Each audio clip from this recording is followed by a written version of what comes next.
औज़ुबिल्लाहिमिनश्शैतानिर्रजीम बिस्मिल्लाहिर्रहमानिर्रहीम। अस्सलाम वालेकुम डियर स्टूडेंट्स। आज हम स्टार्ट करेंगे हमारा फर्स्ट ईयर का जो टॉपिक है वो negation, injection, disjunction and implicational है। तो first of all we discuss about negation. What is negation? Negation क्या है? हमारे पास प्रीवियस लेक्चर में इसको हमने टच किया था।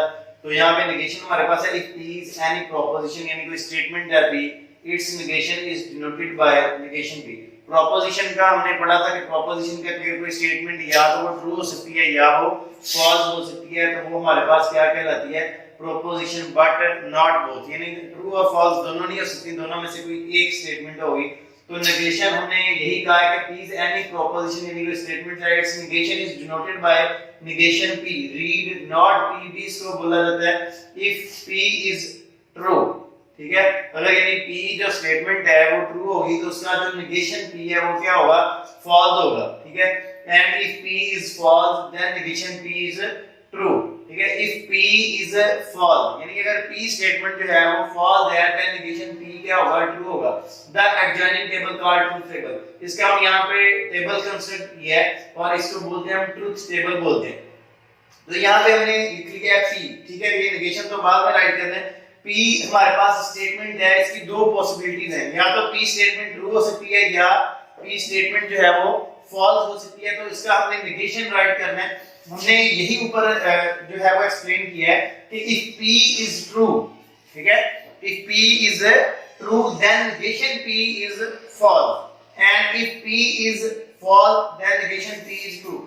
यानी नेगेशन जो है वो अगर ट्रू स्टेटमेंट है तो उसको फॉल्स कर देगा, अगर फॉल्स है तो उसको ट्रू कर देगा। उसके बाद हमारे पास है कंजक्शन। ठीक है, कंजक्शन मीन यहां पे एंड है।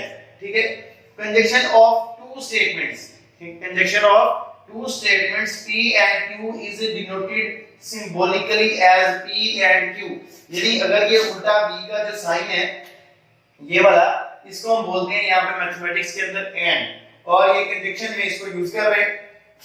Conjunction of two statements P and Q is denoted symbolically as P and Q, P and Q. Read as P and Q. A conjunction is considered to be true only if both its components are true। यानी वो कह रहा है कि P और Q अलग-अलग statements हैं और P and Q तब ट्रू होगा जब दोनों कंपोनेंट्स जो हैं वो क्या होंगे? ट्रू होंगे। यानी P भी ट्रू हो, Q भी ट्रू हो, देन P and Q जो होगा वो हमारे पास क्या होगा? स्टेटमेंट P and Q जो है वो ट्रू होगी। तो यहाँ पे हम इसके लिए एक छोटी सी जो एग्जांपल है, आप इसके कांसेप्ट क्लियर करने के लिए ये कह सकते हैं कि शादी पे जाना है, हमें शादी पे जाना है, बच्चा जिद करता है कि मम्मा भी जाएं और पापा भी जाएं देन मैंने जाना है, यानी मम्मा और पापा दोनों जाएंगे तो मैंने जाना है, यानी मम्मा एंड पापा। तो यहाँ पे हम यही कहते हैं कि P और Q, मम्मा जा रही है पापा भी जा रहे हैं, इट्स मीन हम भी जाएंगे। बात तो ट्रू होगी, आपकी मानी गई है, इसको हम ट्रू लिखेंगे। एक जा रहा है दोनों में से, दूसरा नहीं जा रहा, हमने तो कंडीशन रखी थी कि यहाँ पे दोनों जाएंगे तो जाना है। ठीक है, तो यहाँ पे एक जा रहा है एक नहीं जा रहा, तो यहाँ पे फॉल्स आ जाएगा। इसका टेबल याद करने का ये बेस्ट एग्जांपल इसकी है ये। ठीक है, और एक फिर नहीं जा रहा, ठीक है, सेकंड जा रहा है तो यहाँ पे फॉल्स आ जाएगा। दोनों ही नहीं जा रहे तो इसमें आप भी नहीं जाएंगे, तो ये क्या आ जाएगा? यहाँ पे फॉल्स आ जाएगा।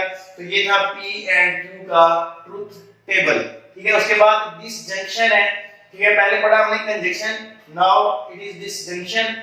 तो what is disjunction? Disjunction of P and Q is P और Q, यानी कंजंक्शन का मीनिंग था P and Q और डिसजंक्शन का मीनिंग है P और Q की हम बात कर रहे हैं। It is symbolically written P और Q। ये जो V का V नजर आ रहा है आपको P और Q के बिटवीन, ये एक्चुअल में यहाँ पे हम इसको पढ़ते हैं और मैथमेटिक्स के अंदर इसको क्या पढ़ना है? और पढ़ना है डिस्टिंक्शन P और Q is considered to be true when at least one of the component P and Q।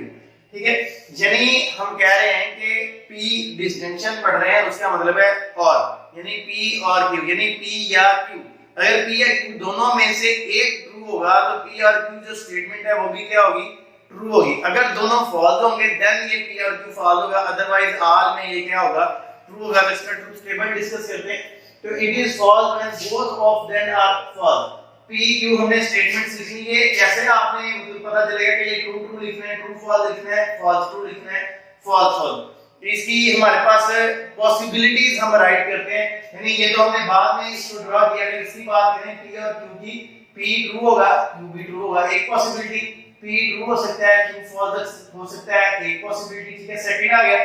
Third पे P फॉल्स हो सकता है, Q जो है वो ट्रू हो सकता है। इसी तरह फोर्थ पे हमने राइट किया P फॉल्स हो सकता है, Q भी फॉल्स, यानी दोनों ही फॉल्स हो सकते हैं। यानी जितनी हमारे पास पॉसिबिलिटीज इसकी बनेगी वो हम राइट करते हैं, और P और Q हमें इन दोनों को देख के जो है वो राइट करना होता है, ठीक है। इसको बनाने का ये तरीका है। तो इसी तरह हमने P एंड Q में ये मैंने राइट किया था।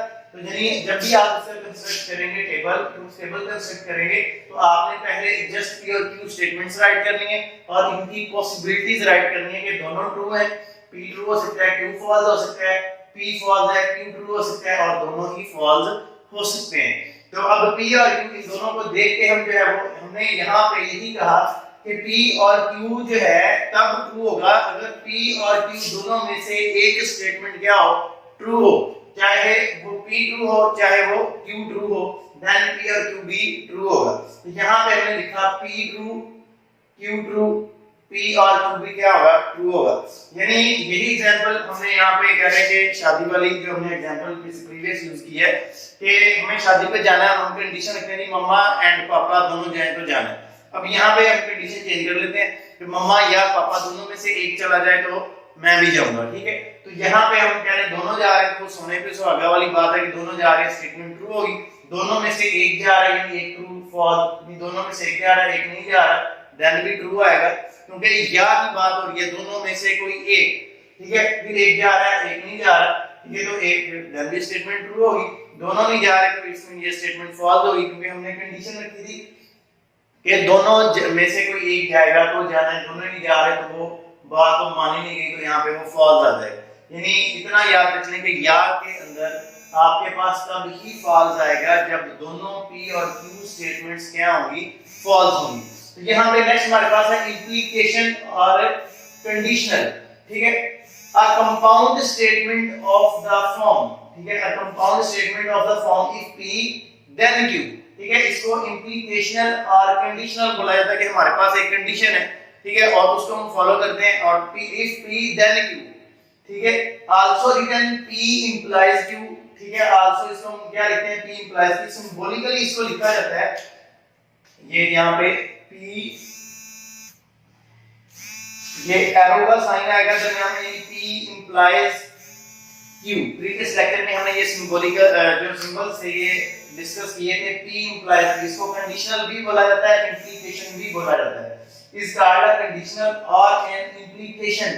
P is called, ये जो P conditional Q या P implies Q लिखा है, इसमें जो फर्स्ट स्टेटमेंट है P, इसको हम पढ़ते हैं consequent, sorry P is called the antecedent। जो P implies Q है, इसके अंदर ये दो MCQs हैं कि जो फर्स्ट पे आएगा यहाँ पे P, उसको हम क्या बोलते हैं, antecedent बोलते हैं, antecedent। और जो बाद में Q आ रहा है उसको हमने क्या पढ़ना है, कंसीक्वेंट, ठीक है, और द कंक्लूजन। कंसीक्वेंट बोल सकते हैं या इसको क्या पढ़ सकते हैं, कंक्लूजन पढ़ सकते हैं। और उसके बाद यानी P जो है इसको एंटेसिडेंट पढ़ते हैं और Q को कंसीक्वेंट, या फिर क्या सकते हैं P को हम पढ़ते हैं हाइपोथेसिस, या Q जो है उसको पढ़ सकते हैं कंक्लूजन, ठीक है। तो ये हमारे पास है इंप्लीकेशन और कंडीशन। तो इसका हम टेबल भी जो है वो कंस्ट्रक्ट कर लेते हैं, क्योंकि यहाँ पे नीचे जगह नहीं है, तो यहाँ पे ही इसको मैं चेंज कर लेता हूँ इसी में कंडीशनल में।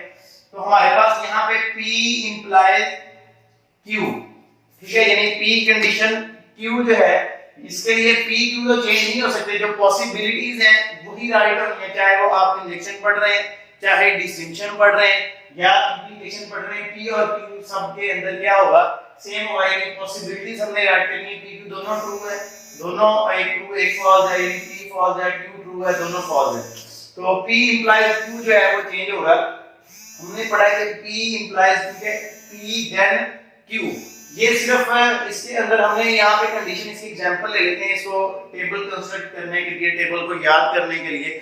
हम कहते हैं कि क्रिकेट आप सभी शौक से देखते हैं, तो एग्जांपल ले लेते हैं कि शाहिद अफरीदी, ठीक है। हम कहते हैं कंडीशन ये है कि शाहिद अफरीदी अगर कैप्टन बनते हैं तो पाकिस्तान मैच जीतता है, ठीक है। हम कहते हैं कि अगर शाहिद अफरीदी को कैप्टन बना दिया जाए तो पाकिस्तान मैच जीत जाएगा, ठीक है। या यानी यहाँ पे कंडीशन हमने रखी है कि शाहिद अफरीदी कैप्टन बने और पाकिस्तान मैच जीते। यहाँ पे पाकिस्तान का मैच जीतना जरूरी है, ठीक है। तो हमारे पास जो स्टेटमेंट होगी वो ट्रू आएगी, यानी हम यहाँ पे इसको डिस्कस करते हैं। शाहिद पी जो है उसको क्या कहते हैं, शाहिद अफरीदी कैप्टन बनते हैं, क्यू को कहते हैं शाहिद अफरीदी, और पाकिस्तान यानी मैच जीत गया, यानी पी स्टेटमेंट को हम नाम दे देते हैं शाहिद अफरीदी कैप्टन बन गए, और पाकिस्तान क्यू जो है इसको क्या कहते हैं पाकिस्तान मैच जीत गया। तो पी इंप्लाइज पीसी को हम देख के जो है वो यहाँ पे राइट करेंगे, शाहिद अफरीदी कैप्टन बन गए, ट्रू होगी बात, पाकिस्तान मैच भी जीत गया। इट्स मीन हमारी जो कंडीशन थी वो बिल्कुल ट्रू हुई, हमने यही कहा था कि शाहिद अफरीदी कैप्टन बनेंगे तो पाकिस्तान मैच जीतेगा।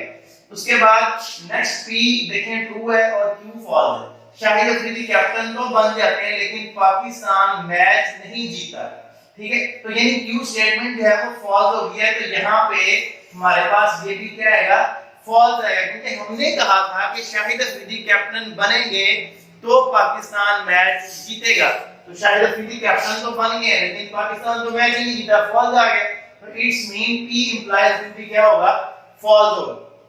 उसके बाद टी शाहिद अफरीदी कैप्टन नहीं बने, पाकिस्तान मैच जीत गया, यहाँ पे जीतना जरूरी था, इसलिए ये स्टेटमेंट हमारे पास क्या आएगी, ट्रू आएगी। उसके बाद शाहिद अफरीदी कैप्टन भी नहीं बनते, पाकिस्तान मैच भी नहीं जीता, तो इट्स मीन दोनों स्टेटमेंट्स जो हैं वो फॉल्स हैं, ठीक है। तो यहाँ पे हमारे पास पी कंडीशनल क्यू या पी इंप्लाइज भी क्या आएगा, ट्रू आएगा, क्योंकि हमने तो कंडीशन रखी थी कि शाहिद अफरीदी कैप्टन बनेंगे तो मैच जीतेगा, ना हमारी उन्होंने बात मानी है, ना वो यानी पाकिस्तान जो है वो मैच जीता है, तो इसमें ये टेबल क्या होगा, ट्रू होगा। यानी इसको याद रखने का बेस्ट वे ये है कि पी इंप्लाइज क्यू में सिर्फ फॉल्स जो है ये तब आएगा जब ये पी जो एंटेसिडेंट है ये ट्रू हो और क्यू जो है वो फॉल्स हो, देन इसका आंसर भी क्या आएगा, फॉल्स आएगा। यानी ये एंटेसिडेंट ट्रू हो और कंसीक्वेंट जो है वो फॉल्स हो, देन फॉल्स आएगा। बाकी सब पॉसिबिलिटीज के केस में ट्रुथ टेबल के अंदर क्या आएगा, ट्रू ट्रू ही आना है। तो ये था हमारा आज का लेक्चर। नेक्स्ट लेक्चर में इंशाल्लाह हमने पढ़ा था आज इंप्लीकेशन और कंडीशनल, नेक्स्ट हम बाई कंडीशनल भी डिस्कस करेंगे और 2.4 जो है वो कंप्लीट करेंगे इंशाल्लाह। तब तक के लिए अल्लाह हाफिज।